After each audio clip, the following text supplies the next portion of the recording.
Hi, I'm Steve Miller. I've been a trial lawyer in Florida and Massachusetts since 1985.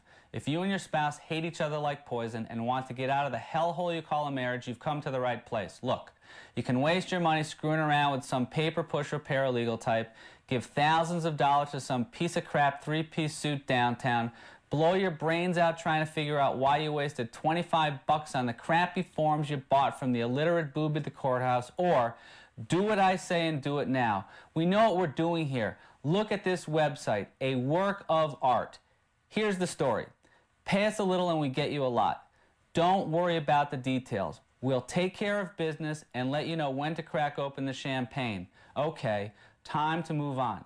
Go to the Get the Divorce page in the upper right corner, pay up, and you're on your way to getting rid of that vermin you call a spouse. We're here to help. Divorce EZ, a Florida law firm.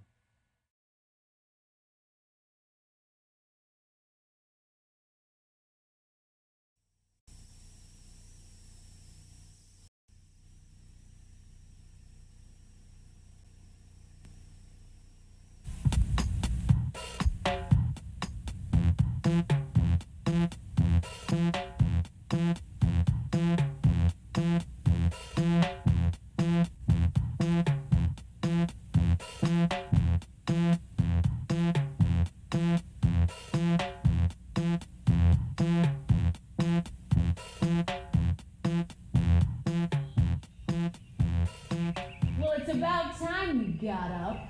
I thought only winos and junkies slept till noon. And I suppose you want a big country breakfast too. Well, I'm no Aunt Jemima. You don't need breakfast anyway, you fat, disgusting hog. Look at that gut. The cholesterol is surging through your veins right now, getting ready to explode all over my hand-scrubbed floors. And if they do explode, you're cleaning it up. When was the last time you made me breakfast? Every morning I drag my pain-racked body out of bed, take the senile old dog out, and then I have the supreme privilege of cooking up a porky pig breakfast to be consumed by the human blob. Oh yeah, I remember the last time you made me breakfast. As I recall, it was on my birthday. 1982 stale Fruit Loops that the roaches had nibbled on, and ice-cold coffee that was so weak it must have been streamed through a hairnet. And look at this beautiful kitchen, all the technical wonders of 1958. Donna Reed could have a nervous breakdown in this kitchen. When was the last time you saw a refrigerator like that? Well, I was popping pimples and waiting for my braces to come off. And when was the last time you saw a garbage disposal like this? Well, I should detach it and stick your mouth on the other end. And oh, the stove. Talk about Smithsonian Institute material. Well, why don't we just grab a few logs, fire up the old babe, and put a couple of pterodactyl eggs on it? Wilma!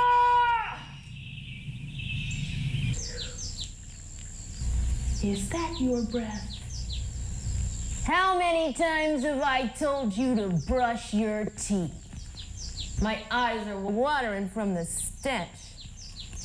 Oh, and there's that coughing again. And that awful hacking sound. Why don't you go to the doctor, you cheap pig? You probably got TB and you're spreading it all over like Typhoid Mary. Well, no wonder you're sick. It's what you eat. Batman cereal, candy corn, Cape Cod potato chips dipped in ketchup. Ugh.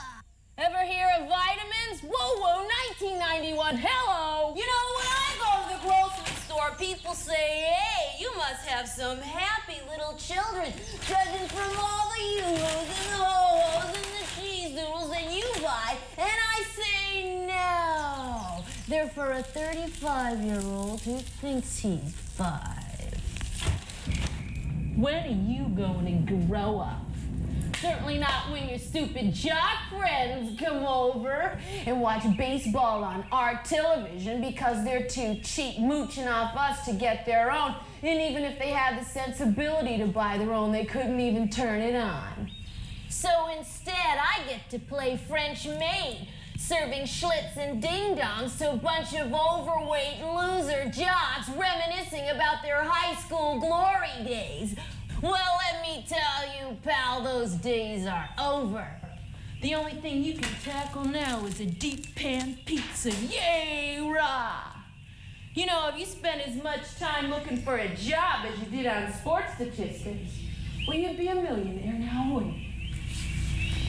Just once I'd like to see you get a job that requires an IQ level higher than a yodel. Well, one of us has to go to work, so of course you've made me late again. So if you have the sensibility to go to the bathroom, lift up the lid. And when the cartoons are over, turn the television off. I'll be late again tonight because I have to kiss the boss's butt to get a raise. So if you're still coherent after your 12-pack, well, don't wait up for me. Bye-bye.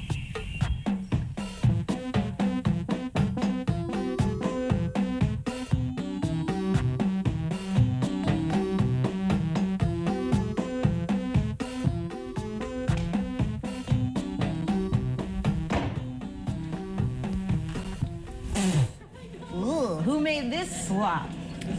Tastes like ground pencil shavings. You're not responsible for this, are you? Let's get rid of this garbage. You don't plan on lighting that cigarette, do you? Because if you do, I'll just have to cough my brains out. I got a bronchial condition, and one whiff of that smoke and you'll send me right into an oxygen tank. You gotta give up that filthy habit anyway. You're turning your lungs to charcoal and your teeth are as yellow as gourd. Hey, I'm just trying to save your life. No sense in giving me dirty looks. Excuse me for living. You know, one of the workers at the typing pool said she overheard you talking to a friend of yours on the phone about that bowling tournament last Saturday night. Yeah. Said you had a grand old time talking for about an hour on the company's expense. Hey, I don't care. No, just wouldn't want you to get in trouble by the boss. Yeah. They also said you were pilfering paper clips and ballpoint pens. Hey, I take a few myself for my own purposes, you know, but never 2 dozen of each. Hey, don't bite my head off. That's what they told me, just repeating what I heard. Guess you want your butt chewed by the boss. We'll put in that Italian dinner in the microwave, knowing that I'm on a liquid starvation diet. You did it, didn't you? Thanks a lot. Now I gotta be tortured by the smell of ravioli smothered with mozzarella cheese. Oh, my stomach, I'm so hungry. And I got wallpaper powder mixed with brown skim milk. Thanks a lot. Oh, now I got a headache. I've been getting these migraine headaches, you know. Feels like I got red-hot pokers sticking through my temples. I can't take aspirin because it upsets my frail stomach. Doctor says it's because I don't eat enough. This is the same genius who put me on the diet in the first place.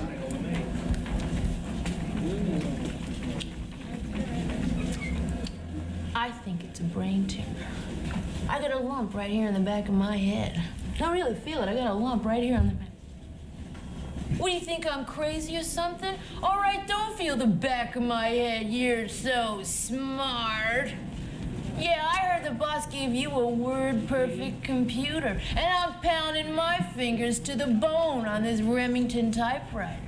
Well, your job is so much more important than mine is. I'm just a glamorized coffee girl typing a couple pages a week, pumping up the boss's ego, telling him he looks like a movie star. Do I get a raise or a word-perfect computer to make my life easier? No! Hey, do you still have that whiteout you borrowed from me the other day? Or is that something that completely left your mind? I don't want to bother you about it or anything, but at $3 a bottle, this stuff ain't cheap. I want it on my desk this afternoon. It's the principle. I start lending out one thing, and then I have to start lending out everything, and then I can't get my menial task done, now can I? Of course, you don't need whiteout anyway with your word-perfect computer. Hey, where you going? I'm not done talking to you yet. How rude!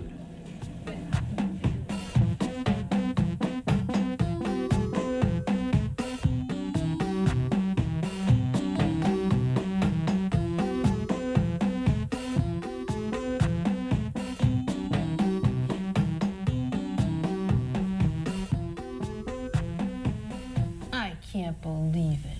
Every time I'm always the first person in the car, and every time I gotta wait for the next person to get in. Come on, let's move it. Burning up in this mobile oven. Come on, get the lead out. Smells like someone's been living back here for a week. Come on, let's go. Well, it's about time you got here. You know how long I've been waiting in this pit you call a car? Didn't you hear me honking the horn at least 1,000,000 times? What do I gotta do, get a howitzer cannon to get your attention? Hey, look out! You almost clipped that Lincoln. Do you know how much it costs to replace a bumper on a Lincoln? Certainly a whole lot more than this Bondo bomber, that's for sure. Hey, can you spare some more of that air conditioning? I feel like I'm breathing through a stinky tube sock that's been dipped in 3-day-old bath water. That's right, stay on this guy's bumper. 75 miles an hour and we're kissing this guy's taillights.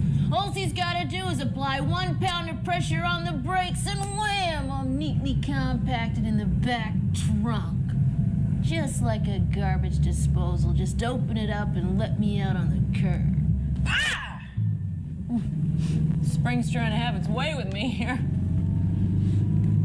Hey, there's a service area 3/4 of a mile the way up. Well, why don't you pull over? I want to stretch my legs. Come on, pull over. You gotta get in the left lane. Don't worry about the gas truck. Just punch it. Oh, come on. You got the confidence of a 2-year-old. Fine. 30 miles for another service area. What am I supposed to do? Stick my legs out of the window of this coffin you call a car? There's not even a service lane in sight because you wanted to see the scenic route. What's there to see around here anyway? Bunch of dead trees and burnt up grass. The only thing you're gonna see is me sweating it out back here for 30 miles with my legs twisted up like a pretzel. Oh, fine. Now that we're off this guy's bumper, we're gonna drive 10 miles an hour. You enjoy my suffering, don't you? Hey, look at that Lamborghini over there. More importantly, look at that handsome, successful man driving it. Why can't you drive something other than a car that looks like it should have bamboo fishing poles out the back? I feel like I'm on Gilligan's Island. What I wouldn't give to be in a car like that and smell that fine Italian leather. The only thing I smell on this tuna can is old fried chicken and crusty barbecue sauce stuck to the seats. And look at these cigarette butts. When was the last time this thing was empty? Who's living back here, the Marlboro man? Hey, look out for that old lady. Where'd you get your license anyway? From a Batman cereal box? All right, pull over. I could drive better with my legs steering and my hands on the brake.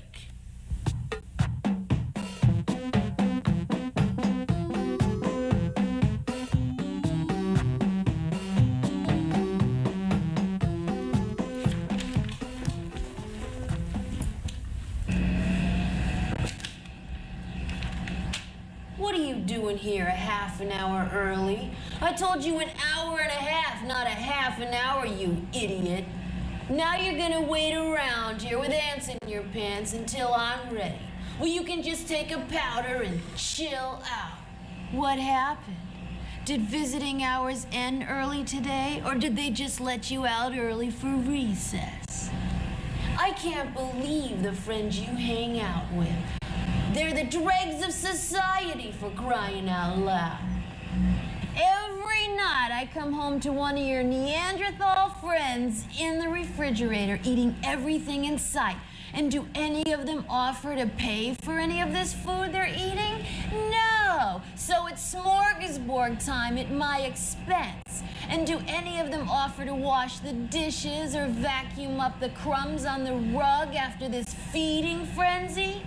No. That honor is bestowed on me to take care of.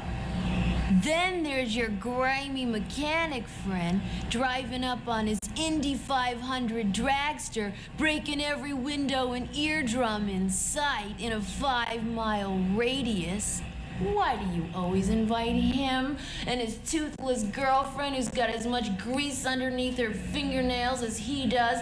And then you pull me into a conversation which requires me to lower my IQ level to like that of a lizard. You've always hung around those bad apples. I've tried to help you. I've tried to pull you into the 20th century, but you enjoy living the life of a caveman. And why do you enjoy it? Because you know it drives me crazy. The night you stay out until 3 in the morning doing who knows what. You wake up the next afternoon at 2 o'clock. What a life you lead. And then when 9:30 rolls around and maybe I'd like to have a nice dinner or go out to a movie or have one enjoyable evening in my horrible existence, your party animal friends pull up begging for you to go out. And you can't say no because they're your friends from high school. Only high school's been over for 20 years. When are you gonna grow up? Of course, you don't see me hanging around the same high school friends. They're still chomping on Pop-Tarts and zoning out in front of a television somewhere. And most of them probably married those bozo jocks who are lifting 12-ounce cans instead of weights. I've grown much more mature and dignified with age. This weekend, you're taking me out. No more going out with your beer belly friends. I'm putting my foot down. You're taking me out to that brand new health food restaurant where they do fantastic things with soybean root. Then we're going to La Snob Art Galleries where we'll see the pantyhose stretching exhibition.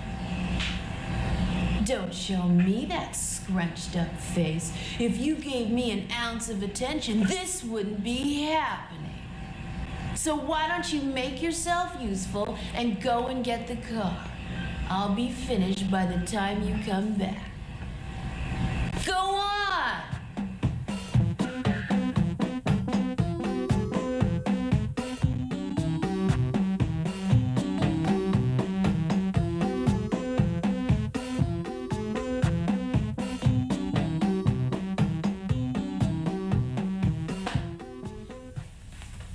You see, I told you, a huge line. I said we gotta get there before 8:30. If we don't get there before 8:30, there's gonna be a huge line. But no, you had to watch the last 10 minutes of your monster truck pull tape. A tape you've seen so many times that the neighbors must think we have a big block Chevy in the living room as a conversation piece. Of course, it's a little better than those bimbos in bikinis shooting assault rifles tape. Every night I gotta watch Bambi and Tina shoot 223 rifle cartridges into an old wreck while giggling and wriggling to heavy metal music. Well, you know, the thinking behind these videos must be mind-boggling. And look at the line at the concession stand. I'm so hungry, and of course we couldn't get a hamburger on the way. Oh no, now I have to wait in a big long line for overpriced popcorn. And if that lummox behind the counter pours nuclear butter all over it. I'm throwing the whole thing on the floor. I don't care. It's their job to clean up after me anyways. You don't care what goes into your gut, as long as it's got grease and sugar on it. You don't care that my thighs could turn into cottage cheese eating all this slop. Oh no, as long as you get your junk food high, well, that's all you care about. Hey, let's move it. What? Maybe you want to wait in a big long line, but my back is in sheer pain. I've been standing up all day at work, and look at my legs. Varicose veins. I got a blue line going right down there. I'm turning old before my time. Well, thank you for letting me make a fool of myself. And I'm sure you enjoyed it too, you sadist. Hey, look, there's a poster for that new French movie everyone's talking about. Of course, we won't be able to see it because it requires reading subtitles, doesn't it, honey? You know, your attention span won't go further than 5 minutes without your car chases and your mass murderings and anything to spur your animalistic desires for violence. Where did you get that shirt? Out of the bottom of a clothes hamper? And those jeans, you think you could get them just a little tighter? You know, you're not 16 anymore. Who you trying to impress? The teeny boppers in there in the video games? Oh, I'm sure they'll be really impressed with your 48-inch waist, you pathetic slob. Now, when we get into the movie, you sit on the outside seat. I don't need you climbing over me for your nachos and your soda and running to the little boys' room. You know, that drives me insane. And when the movie starts, your mouth goes shut. Never seen anyone flap their gums as much as you do. And remember, the screen is not your television and it's not your living room, so clam up! Oh, now the line starts to move. Well, it's about time. Now, if you start making those grunting sounds, I'll scream. And oh, that noisy stomach. Put a sock in it. And if you crack your knuckles, I'll scream.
Surfin', starring Taryn Smith from Home Improvement, Jenna Lee Green from Sabrina the Teenage Witch, Carrie Strug, Olympic gold medalist, Irene Ung from the Mystery Files of Shelby Woo, and Eddie Jones of the Los Angeles Lakers.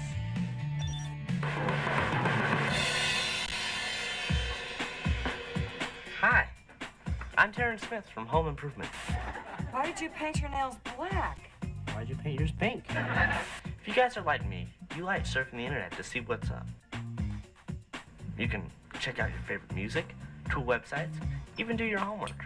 Of course, when you get older, you're probably gonna go online every day for work and fun.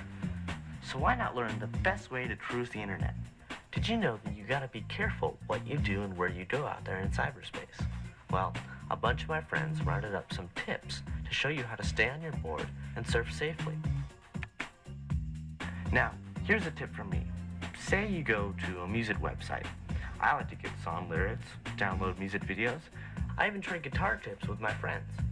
That's all I trade though. Save surfing. Never give out your password to anyone, not even your best friend. Don't even tell someone who might look or sound official. I mean, that's like giving a complete stranger a key to your house.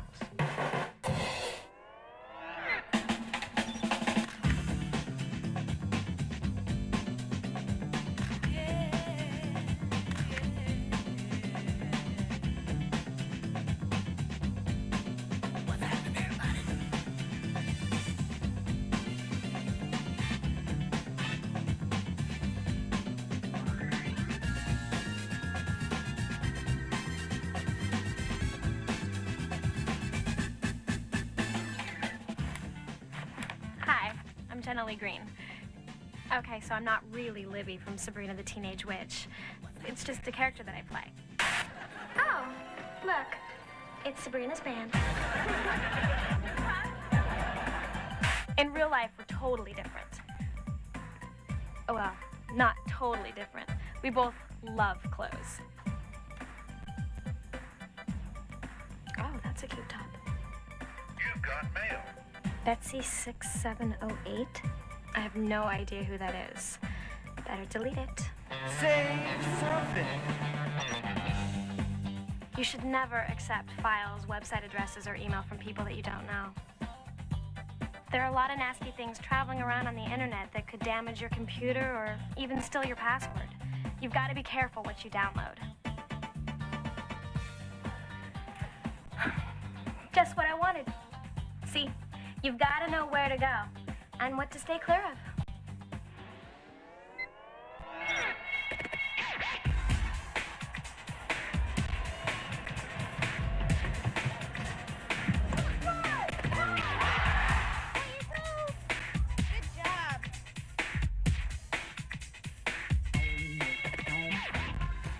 Hi, I'm Carrie Strug.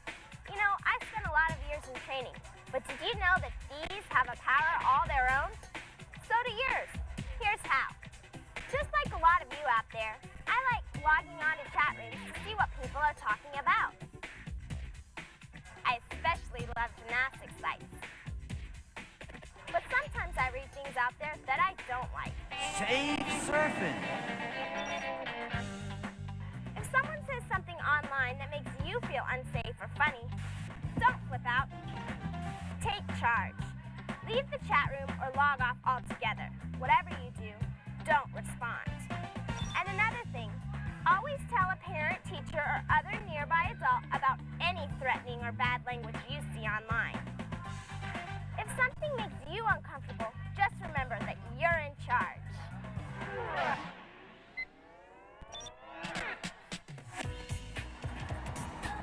Okay.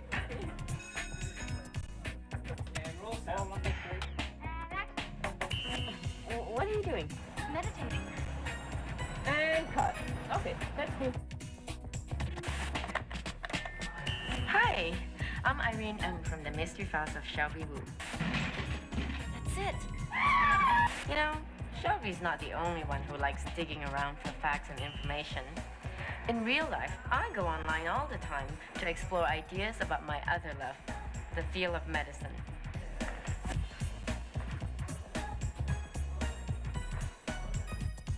so many fascinating sites and people to share ideas with. It makes my DNA dance. There are a few things, though, that I don't share with anyone. Save surfing. Never give out personal information about yourself to someone on a chat line or bulletin board. Like your name, address, phone number, picture, or where you go to school. Making online friends can be cool. Just be sure your parents know who you're chatting with. And you don't have to be a detective to know that sharing personal information online is a bad idea. Sorry, Irene. We're ready for your close-up.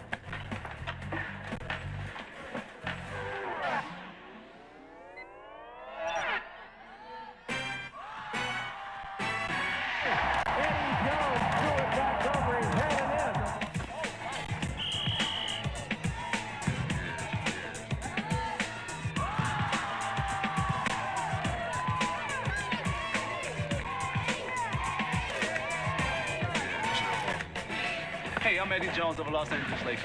I thought I'd take the time out, check out the scores, and check in with my fans.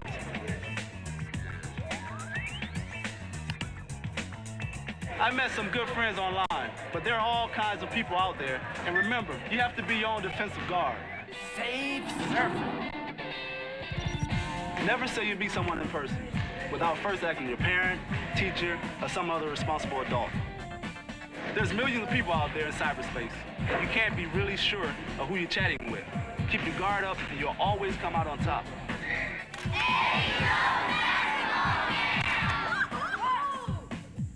Hey, what were those tips again? Never give out your password or other personal information to anyone online. Don't accept files, website addresses, or email from strangers. If you encounter bad language or anything threatening online, leave the chat room or log off, and then tell a parent or teacher. And never say you'll meet someone in person without first getting permission from your parent or teacher. For more information, log on to our website at www.safesurfing.com.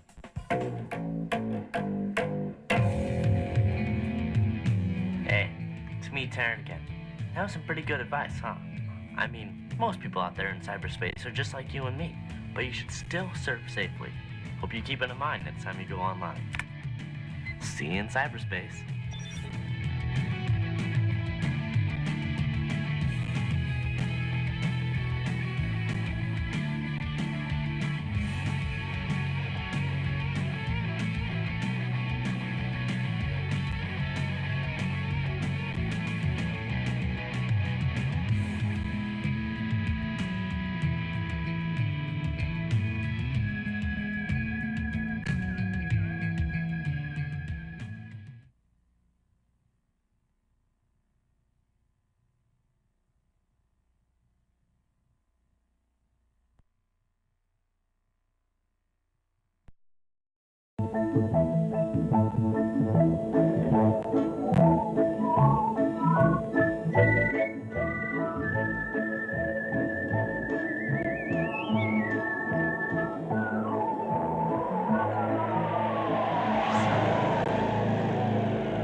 currently researching the Gettysburg Address.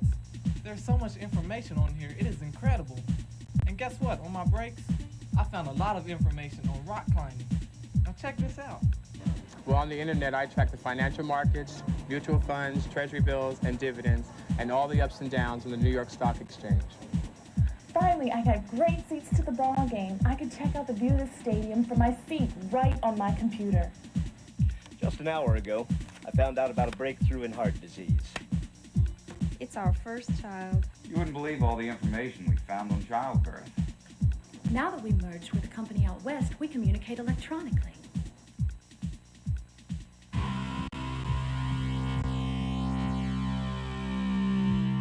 Amazing, isn't it?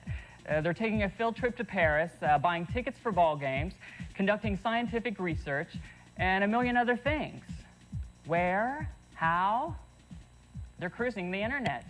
The internet is a vast collection of computer networks linked together through a backbone which lets them share information.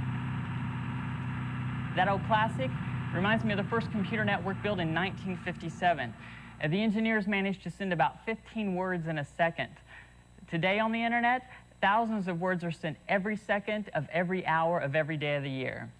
The internet reaches into the galleries of Paris, NASA laboratories, remote weather stations in Rio de Janeiro, tracks the number of sodas in a Coke machine, which I'm sure is important to someone, provides debates for the best barbecue recipes, and is a great place to look for your next job. So why don't you join me for a little cruise through some internet history? The Defense Department was looking for a way to secure their computer networks during a war.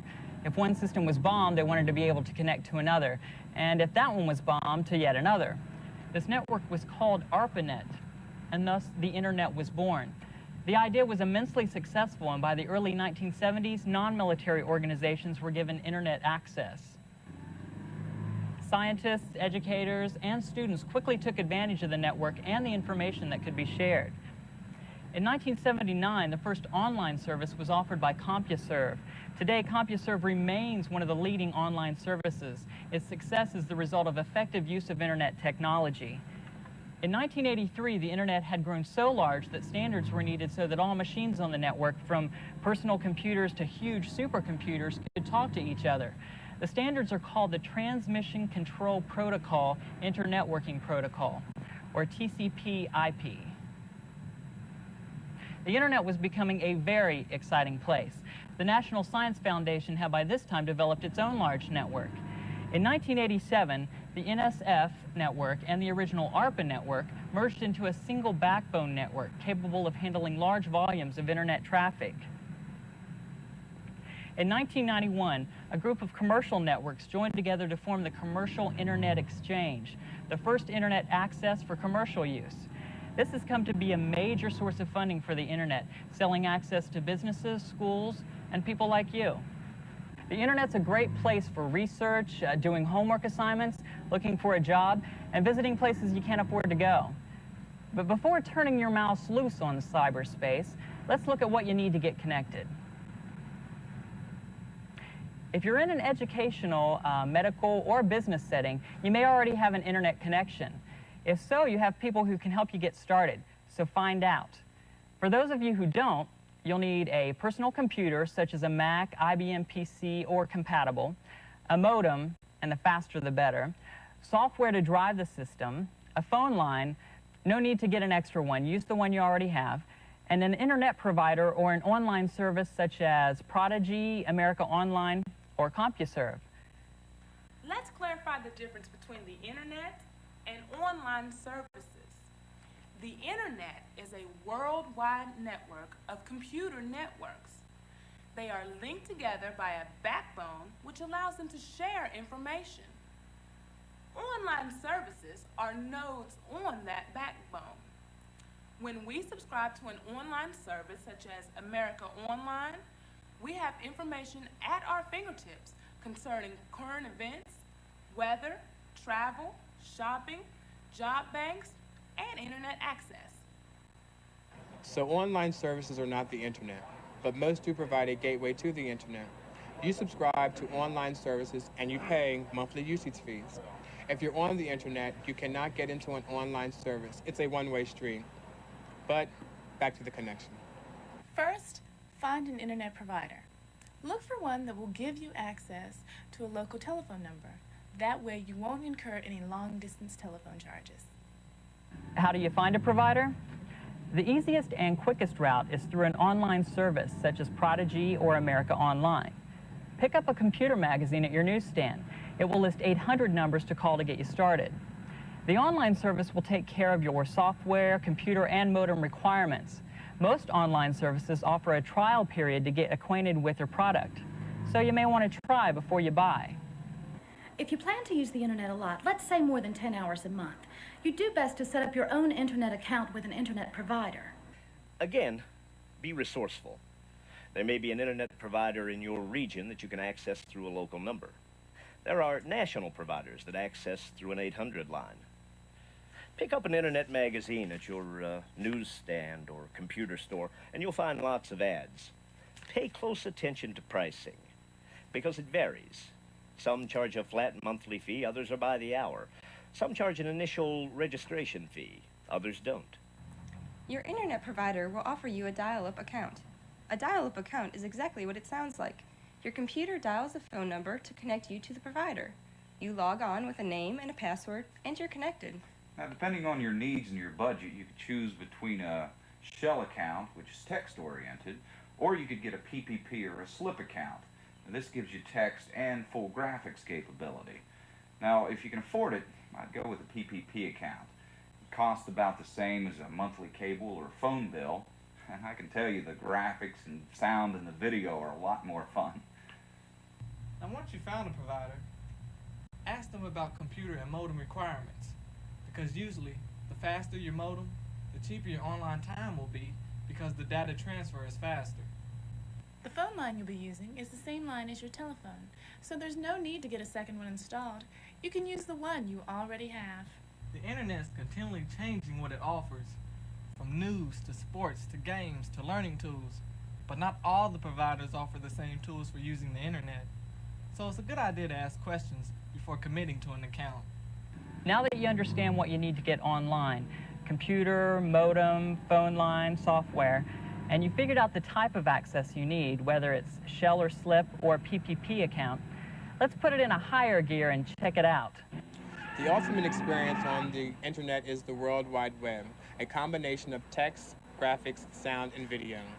Here, you connect to a home page and select from the choices offered. The software you use to access the web is called the web browser. Lynx is a well-known text-based browser to which many shell accounts offer access. To give you an idea of a Lynx browser, we are going to turn off the graphic ability on our browser, Netscape. Let's go to the Louvre. We use the mouse to move to any underlined text and click. That links us to another page. But with the Lynx browser, you won't see any pictures.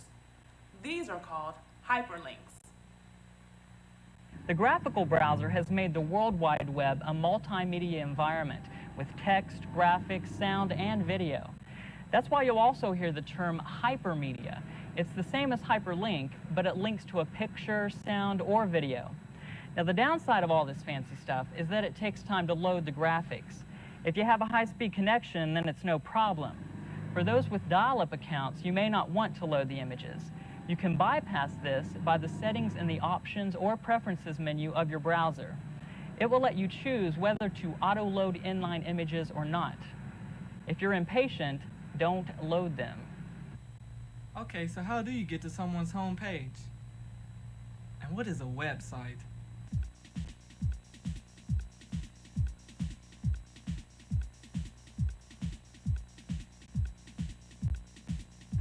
A worldwide website is accessed by entering its URL, which stands for Universal Resource Locator. A URL is simply another way of writing an internet address. All of the web URLs begin with HTTP, which means Hypertext Transfer Protocol. When you type HTTP, you're telling the internet that the address to follow is for the World Wide Web. So let's enter http://www.nando.net/smokies. Since the internet now knows you want to go to the web, it begins using a special computer language called Hypertext Markup Language, or HTML. HTML is the language used to create the series of linked information you see at websites. Most of the time you don't need to enter a URL. You select a link and your browser takes care of the addressing. As for a website, well, it's the collection of pages offered by the organization that you're visiting. So, for example, we could go to the home page of the White House. Think of the home page as the entrance room. When you go through the door, you're welcomed and given a selection of where you can go and what you can do. Each time you select one, you see a new page. This collection of pages is known as a website. Internet addresses are organized around the domain name system. You read the rightmost section first. This indicates the type of organization. Moving to the left is the name of the computer on the network. whitehouse.gov, nasa.gov, ibm.com, usc.edu are all domain names, each one unique. It is interesting to watch this line on the browser. It gives the address that you are linking to. Some other ending things that you'll see at the end of addresses are .gov, .com, .edu, and so forth. There are 6 broad categories which indicate which site you are linking to. They are .gov, which is for government, .com for commercial, .edu for education, .mil for military, .net for network, and .org for organization. You'll also see .k12, which is for kindergarten through grade 12. The www is the fastest growing part of the internet. New websites are going up at incredible rates with millions of pages to access. This vast wealth of information would be unmanageable without search engines. These have been designed to help you find resources. Web crawler, Lycos, www, Worm. These search engines are usually preloaded with your web browser, but if not, their addresses have been listed at the end of this video. The www is the latest addition to the internet. Let's see what other internet tools have been used over the years. Looking back, the internet began as an important method for sending messages between university labs. Now, since these messages were sent electronically, they came to be known as electronic mail, or e-mail. Sending and receiving email is very similar to sending postal mail. Each message or letter needs an address, both for the sender and the receiver. A person's name is separated from the domain name by an @ sign. So, for example, if you want to send email to the president, you would send it to president@thewhitehouse.gov. In this case, you would use his title instead of his name. An email message uses the address of the location of the person who is to receive the message. The system works well because the address shows an exact route the message is to take. Now, to send email, all you need are 2 addresses, one for you and one for the recipient, and a subject line. Once you've typed in your message, just send it. No matter what software you're using, the process is similar. Now, you've probably heard of newsgroups or Usenet. So what is it? Well, Usenet is a huge electronic bulletin board organized into news groups, each discussing a specific topic. For example, recreational groups discuss anything from antiques to zoos, and participating is free. There are thousands of news groups in the 7 major categories of Usenet. Many of the access providers offer specialized listings as well, such as local news groups. The news that you read is the collective email contributions of the readers themselves. When you subscribe to a news group, read the postings thoroughly. Pay particular attention to the fact postings, and these are frequently asked questions and will answer many beginners' questions. It's advisable to read the News New Users group first. There's even a place called News New Users Questions to practice posting. Test your skills out there before you do so on regular news groups. Newsgroup readers are easily offended by quote-unquote dumb questions, and they'll stuff your email box to retaliate. So post only after you've done lots of reading. It's estimated that by the year 2000, over 100 million people will be using the internet. That's a lot of information traveling the electronic highway. Many of these people, like yourself, may be new to the internet and anxious to send email or post articles in the news groups. While there are few rules for the internet, there are many expectations. A code of conduct, if you will. When sending a message, whether it's email or newsgroup posting, be brief and to the point. Don't waste time on thousands of computers talking about your Uncle Ernie when the subject is horoscopes. Don't type in all capital letters. Others will think you're being rude. Capital letters are the electronic equivalent to a loud voice, so mind your manners. When sending messages, you'll be prompted for a subject line. Now, the subject line should be specific and should let the reader know what the message is about. Now, you should avoid subject lines like, read this or me too. Use complete sentences and proofread for mistakes. No one wants to struggle through a message full of typos and spelling errors. And please remember, don't use the internet for get-rich-quick scams or chain letters, because if you do, your administrator may cancel your email account. Wouldn't it be fun to use $1 million computer for a couple of hours? While cruising the internet, you would have access to thousands of computers with Telnet. Telnet is an access tool that allows you to log into a remote computer as if your computer was attached to it. Okay, so let's Telnet to FedWorld. You can find all kinds of things here. Literally, there are thousands of reports, games, and software on the internet called shareware that are practically free for the taking. However, in some cases, it's for a limited time only. Once you attach to another computer, say in Australia, you can download a file from that computer to yours. To do this, you use FTP, which stands for File Transfer Protocol. FTP is a tool used to download files from a remote computer to your computer. Many systems on the internet are called anonymous FTP sites. At these sites, you're allowed to log into the computer as a guest and retrieve files. Normally, you're not allowed to send files to an anonymous site, only retrieve them.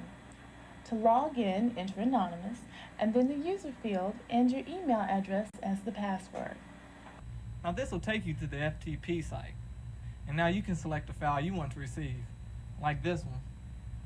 Depending on the software you have, you may be able to look at the file before transferring it to see if it's actually what you want. Suppose you don't know the name of the host computer. You can search all FTP sites. In some programs, this is called Archie. Archie is a keyword search tool. You tell Archie the name of the subject that you want information on. Say college, for example, and a search begins along the internet highway. In a matter of seconds, you're given a list of files containing the name of the file that you asked Archie for information on. Notice that you're given all the information necessary to FTP any of the files on the list. Now when you've selected the file, specify the directory on the hard drive you want to save it on. Then once offline, you can retrieve the file and print it. For quite some time, email, Telnet, and FTP were all that was needed to use the internet. But the network grew and grew, and soon the amount of information bordered on the unmanageable. And hence, a new way to organize all of this information was born. The answer came in the form of a furry little rodent called Gopher. Gopher is an internet search tool resembling a road map of menus. Thousands of menus within menus. The menus begin with broad categories that eventually lead to a single subject. Once you find the subject you want, you can view it, save it to a file on your hard drive, or with some connections, you can print it directly off the network. Now you have to browse through hundreds of Gopher menus, but not if you have access to Veronica. Veronica is a keyword search tool used for Gopher menus. You enter the subject you want Veronica to look for, and the search begins. When you find the one you want to return to, save it as a bookmark. From the list of menu items, select the one you want, and you'll be dropped into that Gopher menu. Right now, you're probably confused with all these names that describe little furry animals and come from comic books. Well, look, don't worry. All these terms or internet features come equipped with your software. You just make sure your software meets your needs. Now, how about we do an instant replay? You know, just to make sure you've got it. Email's how messages are sent. Now, having someone's address, you can send a message anywhere in the world for the cost of a local phone call. To help with the search through the FTP sites, you use Archie. By entering a keyword, Archie looks through the FTP sites for files matching keywords. Veronica is the search tool used to sift through Gopher menus. You enter a subject, and Veronica finds Gopher matches for that same subject. The World Wide Web is the multimedia area of the internet. You browse sites by clicking on highlighted or underlined words or graphics, and this leads you to a series of related information. Your www browser gives you access to other internet tools such as Telnet, Gopher, or FTP. So, here we are. You've heard the basics. You know from where the internet originated, how to get connected, and you've glimpsed some common internet vocabulary. Not too scary, huh? It takes a desire to learn. The internet is a vast electronic community without boundaries, filled with thousands of computer networks and millions of people exchanging information. It can open a myriad of opportunities for you. Give it a try. Watch this program again, then ask your friends how they're using the internet. Explore.